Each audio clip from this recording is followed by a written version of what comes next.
Hello दोस्तों, स्वागत है आप सभी का हमारे YouTube channel Shri education platform में।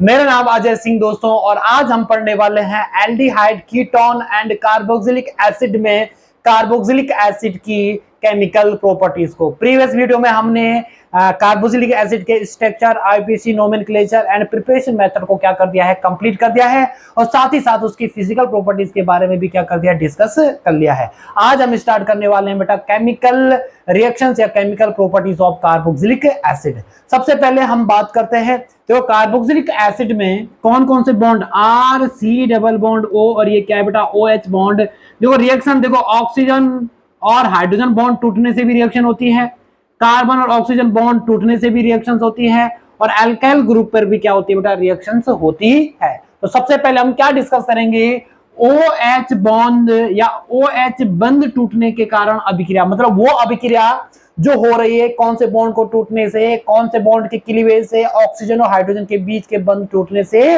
होगी। ठीक है, तो सबसे पहले हम देखते हैं कि अगर बेटा कार्बोक्सिलिक एसिड में ऑक्सीजन और हाइड्रोजन के बीच का बॉन्ड टूटता है तो आपको पता है ये क्या बन जाएगा, एक तो बन जाता है कार्बोक्सिलेट आयन बन जाएगा, और एक निकल रहा है बेटा हाइड्रोनियम आयन यानी H पॉजिटिव। क्या निकल रहा है बेटा, H पॉजिटिव। और ध्यान देना H पॉजिटिव निकल रहा है तो ये इसके किसके नेचर को देख रहा है बेटा, एसिडिक नेचर की क्या कर रहा है, बात कर रहा है। और कार्बोक्सिलिक एसिड जो होता है वो अल्कोहल एंड फिनॉल से ज्यादा क्या रहता है बेटा, मोर एसिडिक होता है, क्योंकि ये एक क्या है, एसिड है। क्लियर दोस्तों। अब यहाँ पे एक चीज और ध्यान रखना बेटा कि यहां पर H पॉजिटिव निकल रहा है तो ये इसके किस कैरेक्टर को डिनोट कर रहा है बेटा, एसिडिक कैरेक्टर को क्या कर रहा है बेटा, डिनोट कर रहा है। और ध्यान से एक चीज और याद रखना, जो कार्बोक्सिलिक एसिड H पॉजिटिव जल्दी देगा वो मोर एसिडिक होगा, और जो H पॉजिटिव धीमी गति से देता है बेटा वो क्या होता है, लेस रिएक्टिव होता है। ठीक है दोस्तों, हमने वैसे एसिड और एसिड के बारे में पढ़ा है। एक होता है स्ट्रॉन्ग एसिड यानी स्ट्रॉन्ग एसिड यानी प्रबल अम्ल, और एक क्या होता है बेटा, वीक एसिड यानी दुर्बल अम्ल।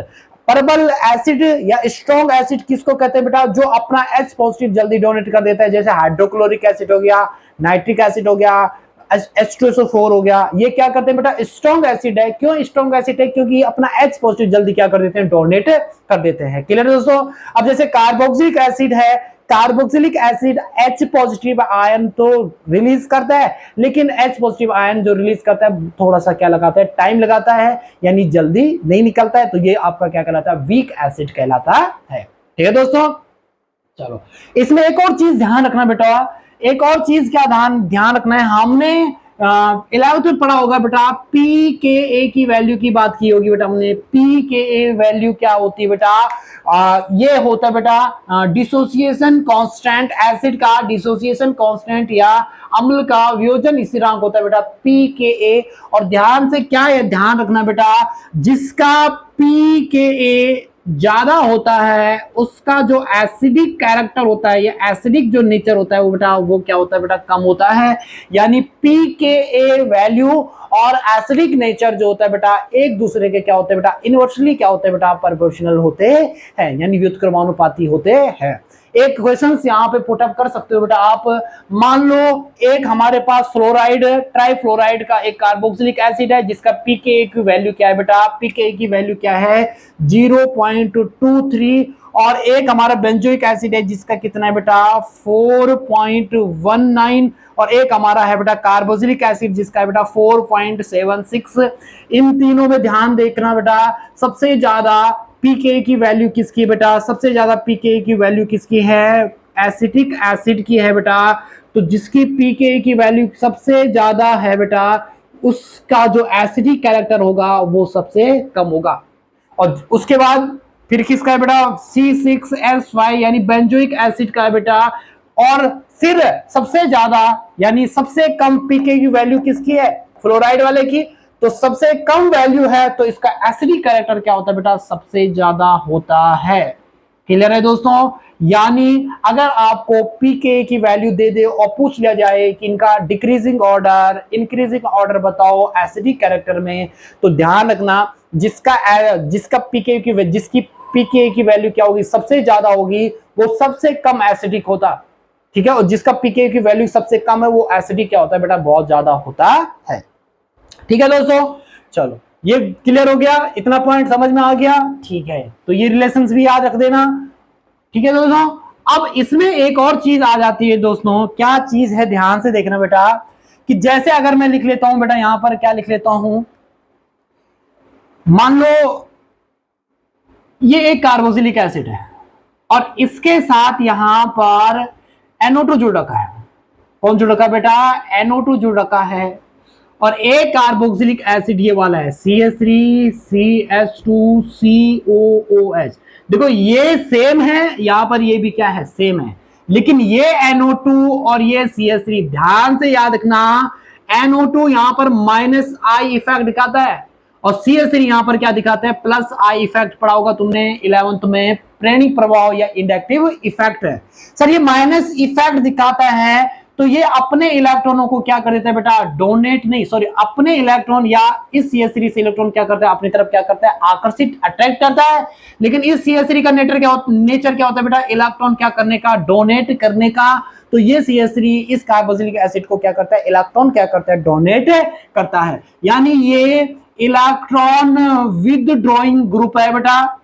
और ये वाला कौन सा ग्रुप है बेटा, इलेक्ट्रॉन डोनेटिंग ग्रुप है बेटा। ध्यान से ध्यान रखना, इलेक्ट्रॉन विदड्रॉइंग ग्रुप जो होते हैं वो एसिडिक जो नेचर है उसको क्या कर देते हैं, इंक्रीज कर देते हैं। और जो इलेक्ट्रॉन क्या रहते हैं, डोनेटिंग ग्रुप रहते हैं बेटा, वो एसिडिक जो आपका जो एसिडिक नेचर है इस एसिड का, उसको क्या कर देते हैं बेटा, डिक्रीज कर देते हैं। अब ये ऐसा क्यों होता है, ध्यान से देखना बेटा, ऐसा क्यों होता है सर। देखो ये मान लो यहां पर NO2 है, ये CH2 है और यहां पर C डबल बॉन्ड O और कौन है बेटा, OH है। ये NO2 क्या कर रहा है, इलेक्ट्रॉन अपनी तरफ आकर्षित कर रहा है, अट्रैक्ट कर रहा है। जब ये NO2 इलेक्ट्रॉन अपनी तरफ आकर्षित कर रहा है तो कहीं ना कहीं इस कार्बन पर यानी इस पूरे ग्रुप पर इलेक्ट्रॉनों की क्या आ रही है बेटा, इलेक्ट्रॉनों की क्या आ जाएगी, कमी आ जाएगी। और इलेक्ट्रॉनों की कमी आएगी तो ये पूरा का पूरा ग्रुप इस हाइड्रोजन से अपनी इलेक्ट्रॉन की कमी को क्या करेगा, पूरा करेगा। तो यहां से H पॉजिटिव क्या हो जाता है, जल्दी निकल जाता है। इसके केस में क्या होता है दोस्तों, देखो CH3 क्या करता है, इलेक्ट्रॉन डोनेट करेगा। जब इलेक्ट्रॉन डोनेट करेगा बेटा तो कहीं ना कहीं सर इस वाले पर, इस समूह पर, ग्रुप्स पर इलेक्ट्रॉनों की क्या हो जाती है बेटा, इलेक्ट्रॉनों की डेंसिटी या इलेक्ट्रॉन का घनत्व क्या हो जाता है, बढ़ जाता है। तो क्या जब इसके पास इलेक्ट्रॉन अधिक हो गए हैं तो क्या ये इस हाइड्रोजन से इलेक्ट्रॉन लेगा, नहीं लेगा। तो यानी यहां से H पॉजिटिव जल्दी नहीं निकलता है। तो एक याद रखना कि अगर कहीं पे इलेक्ट्रॉन विदड्रॉइंग ग्रुप यानी इलेक्ट्रॉन लेने वाले ग्रुप जुड़ रखे हैं तो वो एसिडिटी को क्या कर देते हैं, इंक्रीज कर देते हैं। और अगर इलेक्ट्रॉन डोनेटिंग ग्रुप है तो वो एसिडिटी को क्या कर देते हैं बेटा, डिक्रीज कर देते हैं। ठीक है, कुछ ग्रुप्स हैं बेटा, कुछ ग्रुप्स का हम इफेक्ट के बारे में डिस्कस करते हैं। कौन कौन से ऐसे ग्रुप हैं जो एसिडिटी को बढ़ा देते हैं, जनरली देख लेना। सबसे ज्यादा इफेक्ट CF3 का पड़ता है बेटा, एसिडिक पर सबसे ज्यादा एसिडिक नेचर ये शो करेगा। फिर NO2, फिर फ्लोरीन, क्लोरीन, ब्रोमीन, आयोडीन, और फिर आपका कौन सा आ जाता है बेटा, फिनोलिक ग्रुप आ जाता है। कौन सा ग्रुप आ जाता है बेटा, फिनोलिक ग्रुप आ जाता है। क्लियर है, कोई दिक्कत, कोई दिक्कत नहीं। मतलब अगर मैं बोलूं कौन ज्यादा एसिडिक है, CH3, CF3 और एक ले लेता हूं PH और यहां पर COOH, यहां पे भी COH रख लेना, COO ऐसे लिख लेना, CF3COH। कौन ज्यादा एसिडिक है, तो सर ये ज्यादा एसिडिक कैरेक्टर का है और ये कम एसिडिक कैरेक्टर का है, क्योंकि ये वाला यहाँ पे माइनस इफेक्ट क्या, ये कौन सा ऑर्डर हो गया, इंक्रीजिंग ऑर्डर, और ये सबसे ज्यादा -I इफेक्ट शो करेगा। यानी इसकी एसिडिटी क्या हो जाती है बेटा, इसकी एसिडिटी क्या हो जाती है, इंक्रीज हो जाती है इस ग्रुप की वजह से, और इस ग्रुप की वजह से इसकी एसिडिटी इसकी कंपेयर में क्या होती है बेटा, कम होती है।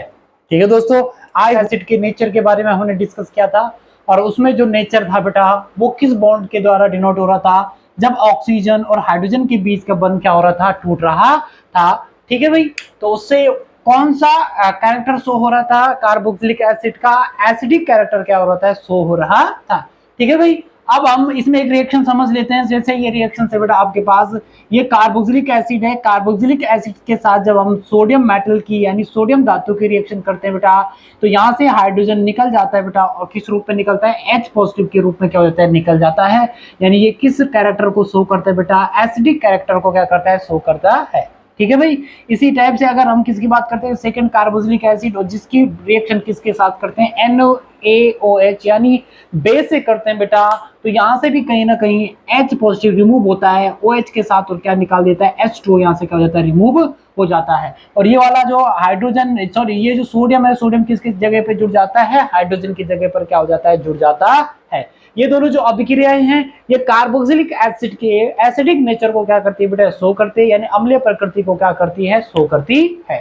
ठीक है। उसके बाद हम डिस्कस करेंगे बेटा फॉर्मेशन ऑफ एनहाइड्राइड, और फॉर्मेशन ऑफ एनहाइड्राइड का जो फॉर्मेशन होता है बेटा, वो होता है बेटा तब जब कार्बन और ऑक्सीजन के बीच का बॉन्ड क्या होता है बेटा, टूटता है। कार्बन ऑक्सीजन के बॉन्ड का बॉन्ड क्या होता है बेटा, टूटता है। ध्यान सुनना, यानी आप ये कह सकते हैं क्या इससे पहले हम कौन सी रिएक्शन पढ़ रहे थे, वो रिएक्शन पढ़ रहे थे जिनमें ऑक्सीजन और हाइड्रोजन का बॉन्ड क्या हो रहा था, टूट रहा था, और H पॉजिटिव यहां से निकल रहा है, तो कौन सा कैरेक्टर दिखा रहा था बेटा, एसिडिक कैरेक्टर, यानी एसिडिक गुण को क्या कर रहा था, प्रदर्शित कर रहा था।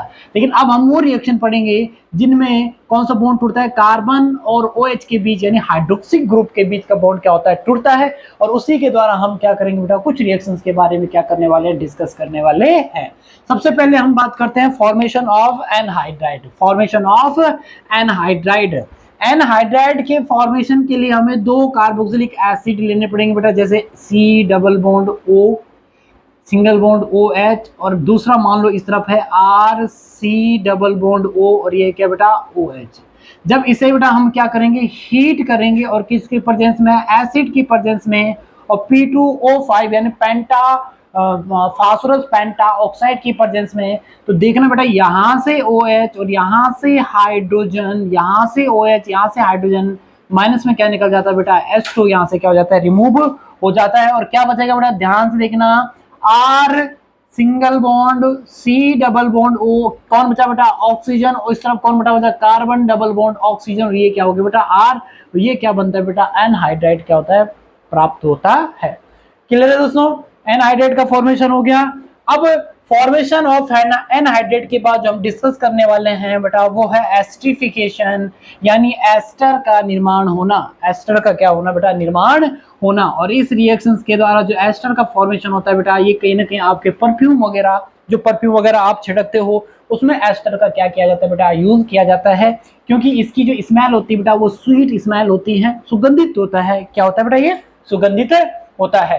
तो एस्टरिफिकेशन के लिए हमें क्या करना पड़ेगा बेटा, कार्बोक्सिलिक एसिड की रिएक्शन, कार्बोक्सिलिक एसिड की रिएक्शन जब हम अल्कोहल से कराते हैं, कार्बोक्सिलिक एसिड की रिएक्शन जब हम किससे कराते हैं बेटा, अल्कोहल से कराते हैं, तो ये जो रिएक्शन होती है वो एसिड की प्रेजेंस में रिवर्सिबल रिएक्शंस, मतलब अभिकारक से उत्पाद यानी रिएक्टेंट से प्रोडक्ट, एंड प्रोडक्ट से रिएक्टेंट को वापस क्या किया जा सकता है, प्राप्त किया जा सकता है। ठीक है दोस्तों, तो यहां से OH और यहां से H, तो माइनस में क्या निकल जाता है, H2, और क्या बचा बेटा, RC डबल बॉन्ड O, ये देखो OH यहां से निकल गया, ऑक्सीजन बचा हुआ है CH2, और ये R, तो ये क्या बन जाता है बेटा, ये आप क्या बन जाता है, एस्टर हमारे पास क्या होता है बेटा, प्राप्त होता है। एस्टर प्राप्त होने की विधि को हम क्या कहते हैं बेटा, एस्टर प्राप्त करने की या ऑपरेट करने की जो हमारे पास मेथड्स हैं, उसको हम क्या कहते हैं, एस्टरिफिकेशन कहते हैं।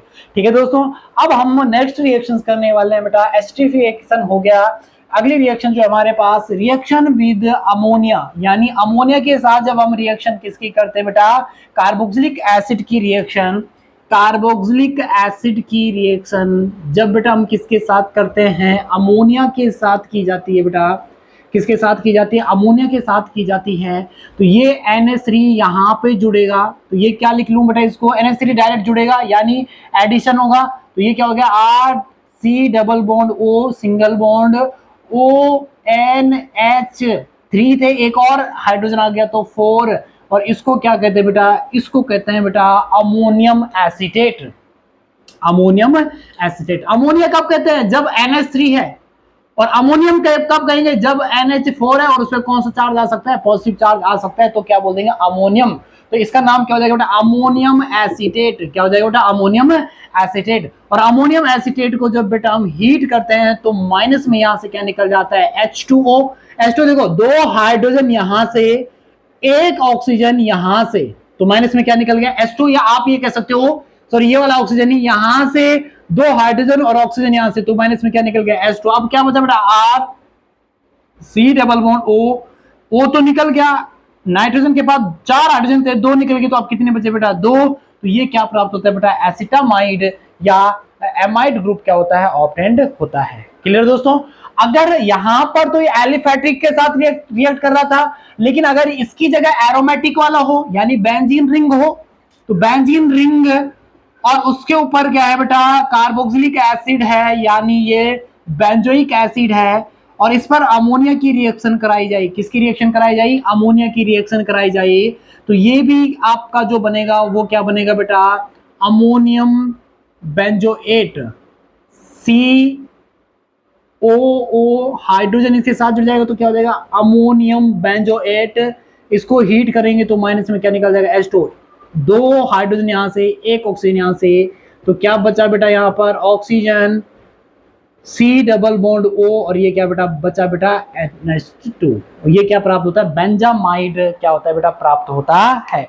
यानी आप ये कह सकते हो कि जब कार्बोक्सिलिक एसिड एलिफेटिक हो या एरोमेटिक हो, उनकी रिएक्शन अमोनिया के साथ कराई जाती है, तो बीच में क्या बनता है बेटा, बेंजोएट या एसीटेट बनता है, बेंजोएट या क्या बनता है बेटा, एसीटेट बनता है, और लास्ट में जो मेन प्रोडक्ट बनता है वो क्या बनता है बेटा, एमाइड बनता है।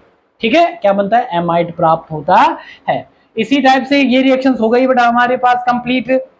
अगर डाइओइक हो, कौन सा वाला हो बेटा, डाइओइक हो, तो डाइओइक अगर आपके पास है बेटा, डाइओइक अगर आपके पास है, यानी डाइओइक मतलब बेंजीन है, और ये इंपॉर्टेंट रिएक्शंस है, डाइओइक एसिड। और इस पर किसकी रिएक्शन करते हैं बेटा, NH3 की क्या कराई जाती है रिएक्शन, और कितने NH3, 2 NH3 की रिएक्शन कराई जाएगी। तो ध्यान से देखना, यहां से NH3 सीधा डायरेक्ट यहाँ पे, एक NH3 यहाँ पे, तो ये क्या बन जाएगा बेटा, ये बन जाता है बेटा आपका COONH4, और ये क्या बन गया, COONH4। क्लियर दोस्तों। अब इसको हम क्या करेंगे, हीट करेंगे बेटा, तो माइनस में क्या निकल जाता है, H2। कितने H2 निकलेंगे, 2 हाइड्रोजन ऑक्सीजन, 2 हाइड्रोजन ऑक्सीजन, तो क्या बचा बेटा इसमें, अब सर ये यहां पर C double bond O NH2, और ये C डबल बॉन्ड NH2। इसे अगर और हीट करेंगे तो यहां पर माइनस में क्या निकल जाता है, NH3, यानी यहां से ऐसे, तो क्या बन गया बेटा, बेंजीन, और उसके ऊपर क्या है, C डबल बॉन्ड O, नीचे की तरफ भी क्या है, C डबल बॉन्ड O, एक NH2 और एक हाइड्रोजन निकल गया, तो अब क्या बचा, NH, और इस कार्बन की वैलेंसी और नाइट्रोजन की वैलेंसी कंप्लीट करने के लिए इनके बीच में एक क्या बन जाता है बेटा, बॉन्ड का क्या हो जाता है, फॉर्मेशन हो जाता है। एक ये हो जाता है जब हम डाइओइक बेंजीन की रिएक्शन अमोनिया के साथ करते हैं, तो हमारे पास यहाँ पर क्या होगा बेटा, NH3 दोनों के दोनों क्या हो जाते हैं, जुड़ जाते हैं, और NH3 दोनों के दोनों जुड़ने के कारण यहाँ पे किसका निर्माण होता है बेटा, अमोनियम थैलेट का क्या होता है, निर्माण होता है। किसका, अमोनियम थैलेट का क्या होता है बेटा, निर्माण होता है। अमोनियम थैलेट को जब हम हीट करते हैं, गर्म करते हैं, तो हमारे पास क्या प्राप्त होता है बेटा, थैलेमाइड प्राप्त होता है। और जब इससे हम हीट करेंगे तो माइनस यहाँ से क्या निकल जाता है, NH3 निकल जाता है। तो ये थैलेमाइड और ये हमारे पास थैलीमाइड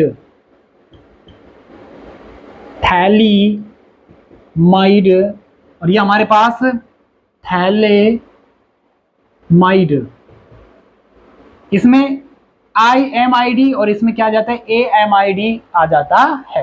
ठीक है दोस्तों, तो ये हो गया हमारा किसके साथ, अमोनिया के साथ भी क्या हो जाता है, कंप्लीट हो जाता है। इसी के साथ हमारी इस कार्बन और OH यानी कार्बन और हाइड्रोक्सिल के बीच का बॉन्ड टूटने के कारण भी रिएक्शन। तो बेटा हमने रिएक्शन कर दी जब ऑक्सीजन और हाइड्रोजन के बीच का बॉन्ड क्या होता है, टूटता है, पहली रिएक्शन। सेकेंड रिएक्शन हमने कौन सी की थी, कार्बोक्सिलिक एसिड के, जब कार्बन और हाइड्रोक्सिल ग्रुप के बीच का बॉन्ड क्या होता है, टूटता है।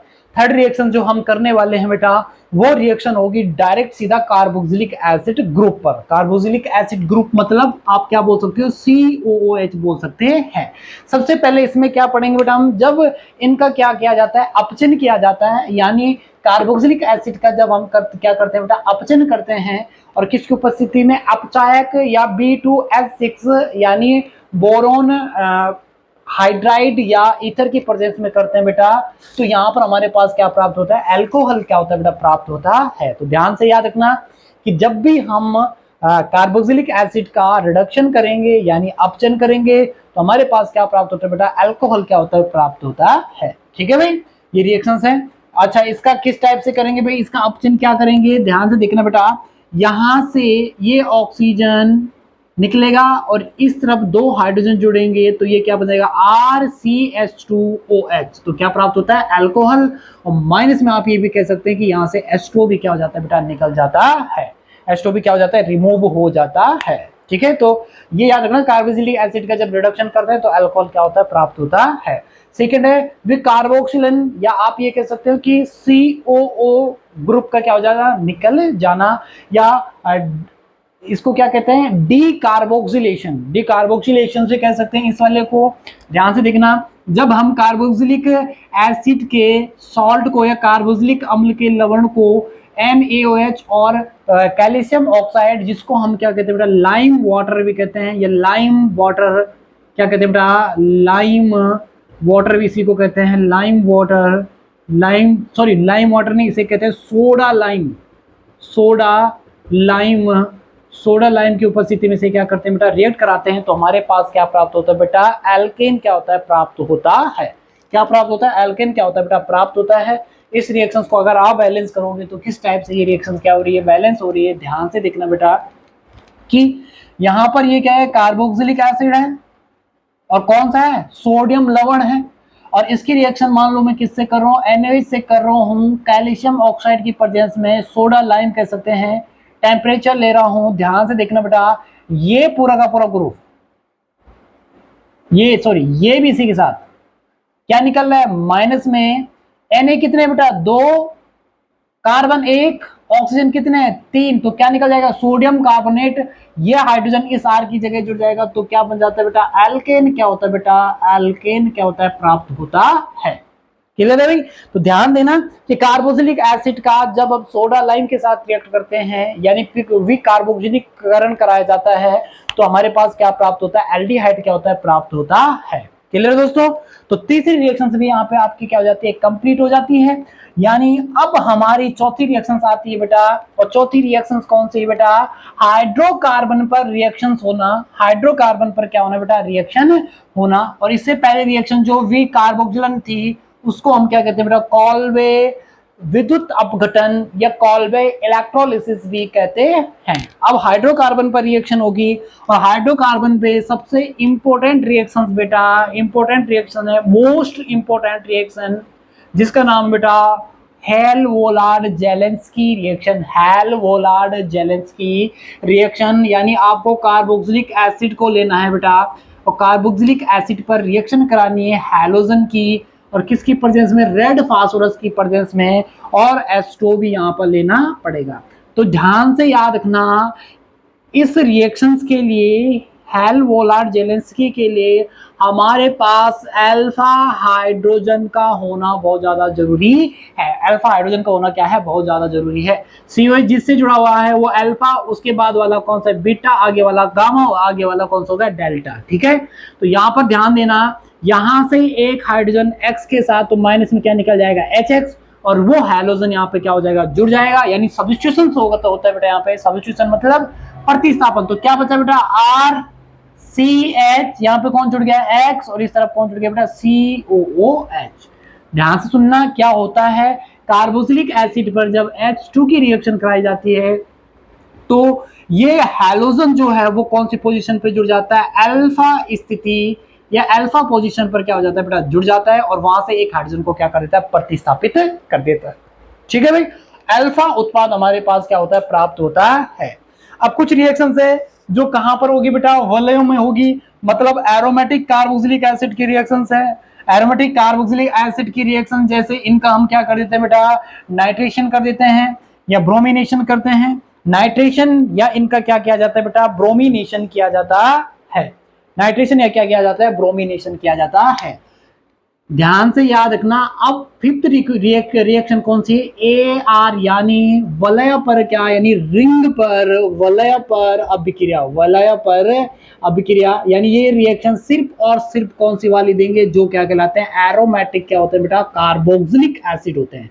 कौन से होते हैं, एरोमेटिक कार्बोक्सिलिक एसिड सिर्फ और सिर्फ कौन सी रिएक्शन देंगे बेटा, इस वाले रिएक्शन को देते हैं। सबसे पहले आप इसमें क्या पढ़ सकते हो बेटा, नाइट्रेशन। नाइट्रेशन ध्यान देना, नाइट्रेशन में हमें किस किस को लेना है, जब हम एरोमेटिक बेंजोइक एसिड का हम क्या करते हैं बेटा, नाइट्रेशन करते हैं HNO3 के साथ, और किसकी प्रेजेंस में, H2SO4 की प्रेजेंस में, तो हमें पता है NH3 जो है, HNO3 जो है वो किस में टूटता है, OH negative plus NO2 positive में टूटता है। और याद रखना ये जो रिएक्शंस है, ये रिएक्शन कौन सी रिएक्शन है, इलेक्ट्रोफिलिक सब्स्टिट्यूशन रिएक्शन, यानी इलेक्ट्रॉन स्नेही प्रतिस्थापन अभिक्रिया। तो NO2 जुड़ेगा यहाँ पर और OH निकल जाएगा बेटा यहाँ से हाइड्रोजन को लेकर। और ध्यान से याद रखना, COOH ग्रुप जो रहता है वो मेटा डायरेक्टिंग ग्रुप होता है। मेटा डायरेक्टिंग क्या होता है, ग्रुप होता है, यानी COH जो होता है वो मेटा पोजीशन पर इलेक्ट्रॉनों के घनत्व को क्या कर देता है, बढ़ा देता है, इलेक्ट्रॉनों की डेंसिटी को क्या कर देता है, बढ़ा देता है, जिसके कारण आने वाला जो इलेक्ट्रॉन स्नेही या इलेक्ट्रोफाइल है वो किस स्थिति पर जुड़ता है बेटा, मेटा स्थिति पर क्या हो जाता है, जुड़ जाता है। तो NO2 जो है वो किस स्थिति पर जुड़ेगा बेटा, मेटा पोजिशन पर जुड़ेगा। और ध्यान रखना मेटा पर ही क्यों जुड़ता है, क्योंकि ये COH कौन सा ग्रुप है बेटा, मेटा डायरेक्टिंग ग्रुप है। 11th में पढ़ा होगा। एक होता है ortho para directing group. Ortho para directing group उन ग्रुप को कहते हैं बेटा जो ऑर्थो और पैरा पर इलेक्ट्रॉन की डेंसिटी को घटा देते हैं। जब ऑर्थो और पैरा पर इलेक्ट्रॉन की डेंसिटी बढ़ रही होगी तो घट कहाँ पे रहेगी बेटा, मेटा पोजीशन पर। और मेटा डायरेक्टिंग ग्रुप कौन होते हैं, जो मेटा पोजीशन पर इलेक्ट्रॉन की डेंसिटी बढ़ा देते हैं। तो ये घटा कहाँ पे रहेंगे, ये कहाँ पे घटाते हैं बेटा, ये कहाँ पे घटाते हैं, ऑर्थो और पैरा पर इलेक्ट्रॉन की डेंसिटी को क्या कर देते हैं, घटा देते हैं। और एक और इंपॉर्टेंट चीज कि ये वाली रिएक्शंस यानी बेंजोइक एसिड जो है वो फ्रीडल क्राफ्ट रिएक्शंस नहीं देता है, फ्रीडल क्राफ्ट रिएक्शंस नहीं देता है। इंपॉर्टेंट है बेटा, पूछ लिया जाएगा कि क्या जो बेंजोइक एसिड है वो फ्रीडल क्राफ्ट रिएक्शन देगा, एसाइलेशन या एल्किलीकरण देगा, नहीं सर वो फ्रीडल क्राफ्ट रिएक्शंस नहीं देता है। इसी टाइप से अगर बेटा मैं इस पर रिएक्शंस किसकी करता हूँ बेटा, अगर मैं बेंजोइक एसिड पर रिएक्शन करता हूँ बेटा, यानी इसका हैलोजन करता हूँ, ब्रोमिनेशन करता हूँ Br2 की प्रेजेंस में, तो हमारे पास क्या बनता है बेटा, COOH, और ये Br किस पोजीशन पर जुड़ेगा, मेटा पोजीशन पर। माइनस में क्या निकल जाएगा बेटा, HBr।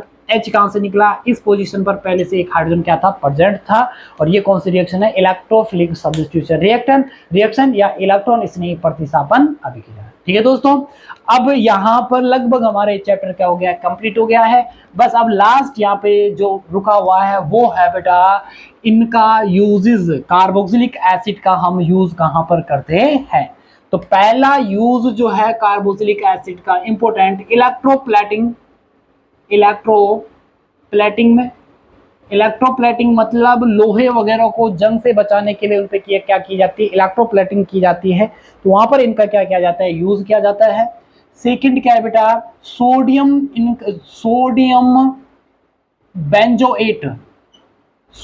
बेंजोएट इनका एक यौगिक है जिसका यूज खाद्य रक्षण में किया जाता है। फूड स्टोरेज जब होता है बेटा, यानी फूड को स्टोर करने के लिए हम किसका यूज करते हैं बेटा, सोडियम बेंजोएट का। यानी ये फूड का क्या नहीं होने देता है, ऑक्सीडेशन नहीं होने देता है। क्लियर है। एक और भी है बेटा हेक्सा या हेक्सेन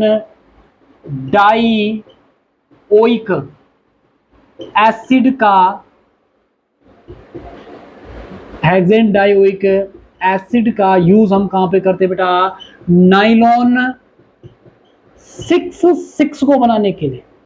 नाइलॉन 6 एक प्रकार का क्या बेटा, पॉलीमर है, बहुलक है। तो इसको को भी किया जाता है साबुन वगैरह में। मैंने पहले भी बता दिया था, वसिया जो इनके क्या रहते हैं, अम्ल रहते हैं, उनका यूज़ साबुन वगैरह बनाने में भी क्या किया जाता है, यूज़ किया जाता है। इसी के साथ तुम्हारा चैप्टर क्या हो जाता है, कंप्लीट हो जाता है।